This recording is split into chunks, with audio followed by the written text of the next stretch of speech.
Mapapansin nyo, narito pa rin ako sa Efeso. At alam ko na marami kayong natutunan noong nakaraang isang linggo. Excited na talaga ako, pati si Bibi na makarating kami sa paligsahan. Samahan niyo uli kami sa aming paglalakbay. At base sa ating mapa, nandito tayo ngayon sa Efeso. Ano na kaya ang susunod nating pupuntahan? Yay! Tama! Sasakay na tayo ngayon sa tren. Pero bago ang lahat, manalangin, umawit at sumayaw muna tayo para kay Jesus. Tayo po ay pumikat na ng Diyos. Ipapasalan po kami sa inyo at lagi niyo po kami ginagabayan. Gabayan niyo po sana kami palagi. Hindi po sana kami pabayaan. Ang patawahan niyo po sana kami sa kasalanan po sa salita at sa sagot. Tugin niyo po sana kami ng talino po ngayong araw po at para pumataas po namin itong gawain. In His name, Amen.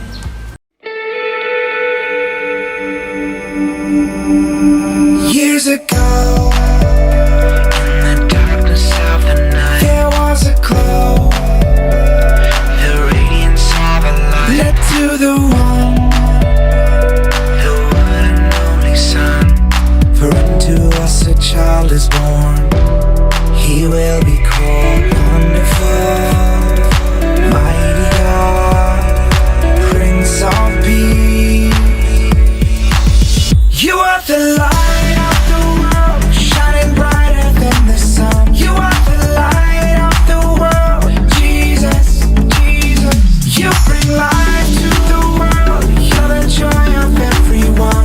You bring life to the world, Jesus, Jesus. From the very start, you were the brightest star. There was nothing that could stop you from letting all your love shine through. From the beginning to the very end, when you come down, when you ascend, you will always be the greatest. You will always shine the brightest. Wonderful, Mighty God, mighty God, Prince of Peace. You are the light of the world, shining brighter than the sun. You are the light of the world, Jesus. you bring life. You bring life to the Yeah. world. You're the joy of everyone. You bring life to the world, Jesus. Jesus, you bring me life, yeah.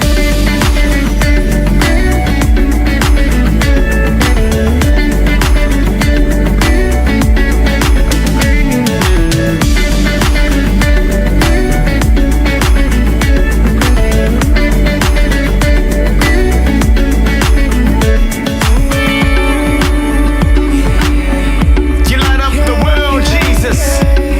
Woo! It feels real good. You are wonderful. You are mighty God. Yes, you are.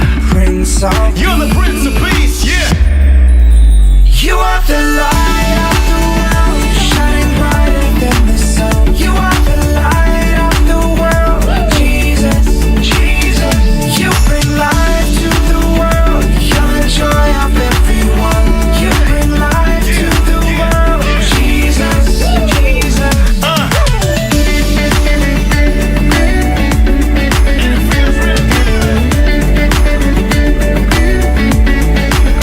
Yeah, yeah.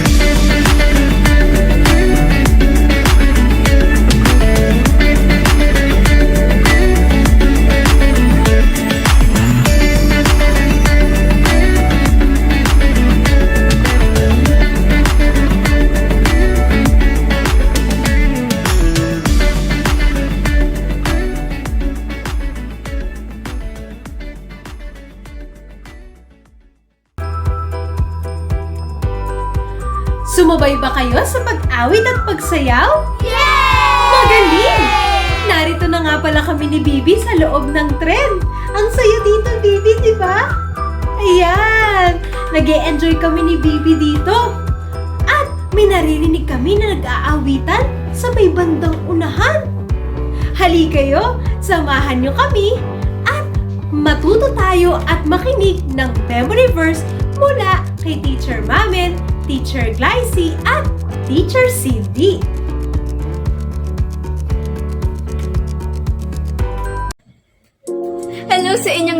mga kabibi! Kamusta na kayo? Okay! Mabuti naman kung ganon. Nararamdaman nyo na rin ba ang malamig na simoy ng hangin ngayong December? Okay, ang lamig ngayon ano. At syempre, ngayon ay second week na ng month. Kaya alam na natin ang gagawin dahil ngayon ay #everyday na!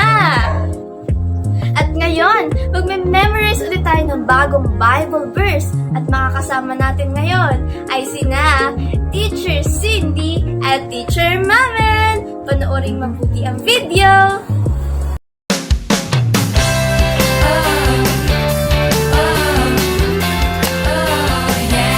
The Bible says, therefore go and make disciples of all the nations now. The Bible says, therefore go and make disciples of all the nations now. Baptize them in the name of the Father, the name of the Son, and the Holy Spirit. Baptize them in the name of the Father, the name of the Son, and the Holy Spirit.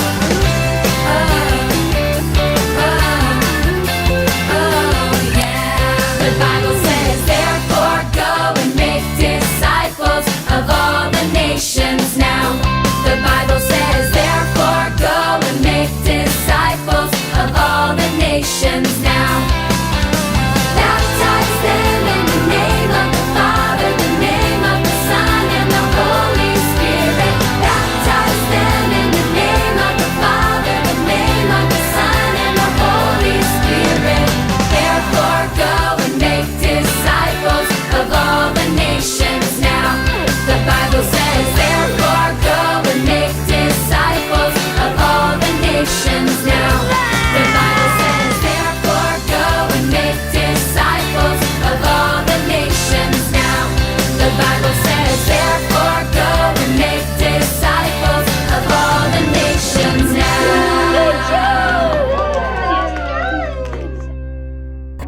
Pinakinggan nyo bang mabuti ang Bible verse natin ngayong araw na ito? Kung ganon, ano nga ang ating Bible verse ngayong araw na ito? Okay! Makikita natin ito sa Mateo 28:19 o sa English ay Matthew 28:19. Anong sabi doon? Therefore, go and make disciples of all nations, baptizing them in the name of the Father, and of the Son, and of the Holy Spirit. Okay, sino na dito ang medyo nakakabisado na? Pero, ano nga ba ang ibig sabihin ng Bible verse na ito? Okay, so sabi doon ay, therefore, go and make disciples of all nations, di ba? So, sino nga ba yung kahayo? Sino yung mag-go? Walang iba, kundi ikaw at ako. Tayo dito ang mag-share ng Word of God sa iba. Ibig sabihin, tayo mga nakapakinig na ng salita ng Diyos at kilala na si Jesus ay hahayo sa iba't ibang lugar or sa iba't ibang dako para ipahayag ang kadakilaan at kapangyarihan ni Jesus. At sa ganoong paraan, magkakaroon ng mga disciples, di ba? Yung mga sabi nga sa verse, go and make disciples. Ibig sabihin, magkakaroon ng mga disciples. Ibig sabihin, ay mga followers ni Jesus. Magkakaroon ng makakakilala kay Jesus, mag-aaral ng kanyang salita. At napakasaya niyon. Diba? Kagaya nga ng pinag-aralan natin last time, sina Apollos, si Priscilla, and Aquila, diba? Shinare talaga ni Priscilla at Aquila ang nalalaman nila. Diba, Kai? Kanino? Kay Apollos. Kay Apollos nila shinare. At tandaan din natin na tayo din mismo dito. Okay ba na i-share din natin sa iba ang mga napapakinggan natin dito? Okay ba? Okay. At i-share natin ito sa ating family, sa ating friends, o di naman kaya sa ating mga kaklase. Lalo na sa may mga online class ngayon, di ba? Pwede na natin silang i-chat. O maging sa mga iba pang mag-aaral, di ba? I-chat natin sila, tatanungin natin sila, kamusta sila. Tapos, ang gagawin natin ay sasabihin natin yung mga napag-aaralan natin dito at kung gaano kadakila si Jesus. Okay ba? Yay! At At syempre, huwag ninyong kakalimutang i-share sa inyong mga classmates dito sa Sunday School. Maganda kung nagpapaalalahanan kayo. Maganda kung nag-uusap-usap talaga kayo ng mga napag-aralan nyo kada linggo, di ba? Sa ganong paraan, ang bawat isa ay mas tatatag pa at mas makikilala pa si Jesus. Okay ba? Yay! At syempre, huwag kayong mahihiyang i-share ang Word of God sa inyong mga classmates, sa inyong mga friends, or sa inyong family. Okay ba yon? Yay! Okay, lagi niyong tatandaan na masaya si Jesus kapag tayo ay nag-share ng Word of God. Okay? At syempre, sasaatin si Jesus hanggang sa kanyang muling pagbabalik kung tayo ay susunod sa kanya. Kaya ang kailangan ninyong gawin ay mag-send ng video sa ating GC habang kinakanta at sinasayaw ang Bible verse natin ngayon na Matthew 28:19. At para mas makabisado nyo pa, ipe-play pa ulit namin ng isang beses ang video. Okay? So panoorin nyo na ulit!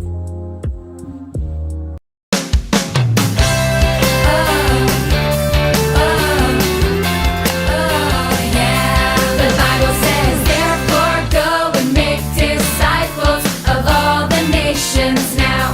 The Bible says, therefore go and make disciples of all the nations now. Baptize them in the name of the Father, the name of the Son, and the Holy Spirit. Baptize them in the name of the Father, the name of the Son, and the Holy Spirit.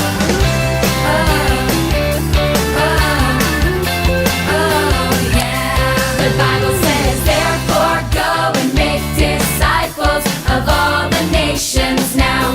The Bible says, therefore go and make disciples of all the nations now. Baptize them in the name of the Father, the name of the Son, and the Holy Spirit. Baptize them in the name of the Father, the name of the Son, and the Holy Spirit. Therefore go and make disciples of all the nations now.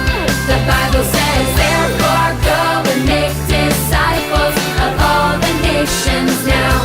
The Bible says, therefore go and make disciples of all the nations now. The Bible says, therefore go and make disciples of all the nations now.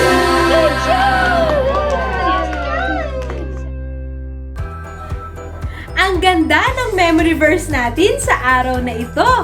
At excited na ako na awitin yon dito sa loob ng tren. Diba, Bibi? Shabadabadabada. O, tandaan ninyo ang mga itinuro sa atin ngayon, ha? Tara, manalangin na tayo. Jesus, yung mga natutunan po namin sa Sunday School ay huwag po namin makalimutan. Thank you po sa mga nanonood dito. O, paano? Mukhang mahaba-haba at matatagalan pa kami ni Bibi dito sa loob ng tren. Dahil mahaba-haba din ang paglalakbay natin. Kaya naman, mag-invite kayo ng inyong mga kaklase at kaibigan para sama-sama tayong matuto. Kita-kita ulit tayo next week. Paalam!